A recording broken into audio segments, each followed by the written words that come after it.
Kaune įvyko stalo futbolo turnyras FUS in Kaunas. 2 dienas trukusime sporto renginyje net 7 rungtynėse sudalyvavo virš 30 dalyvių, daugiau nei pusė jų kauniečiai. Tai iki šiol masiškiausias Kauno žaidėjus traukė stalo futbolo turnyras.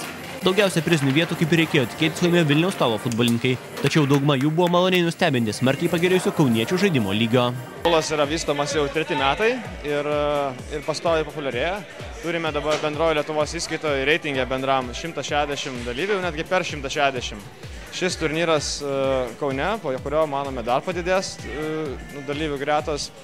5 metus oficialiai gyvuojantis Lietuvos stalo futbolas yra pažengęs toliau nei Baltijos kaimynų Latvių ir Estų. Pirmieji pradėjome organizuoti tokio lygio turnyrus. Esame gavę tarptautinį apdovanojimą už geriausią vystymą sporto šalyje 2008 metais, kai buvo surinktas pirmas Lietuvos čempionatas iš 6 etapų.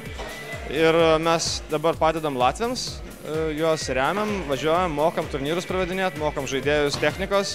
Tenais irgi vyksta Latvijos čempionatas, įsikūrė Latvijos federacija pernai. Estija federacija įsikūrus yra panašiai kaip ir mūsų 2005 metais, bet joje nevyksta tarptautinių turnyrų ir jie tarptautinėse nedalyvauja. Buvo tik atvažiavę pas mus į turnyrą tarptautinį, kurį mes rengiam šį rudenį, sudalyvavo.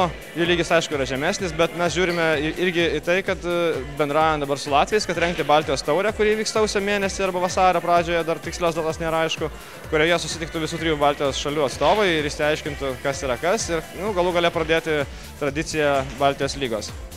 Kaune stalo futbolo vieneto finalą laimėjo Arnas Bastys. Mėgėjų vienetose nenugalimas buvo Tomas Danlevičius, o moterų varžybose triumfavo Ieva Pivoriūnaitė. Dvejetose geriausiai sekėsi Baščio ir Manto Motiekos duetui. Gediminas Žygelis, Linas Citvaras, Sport 1 Plius, Kaunas.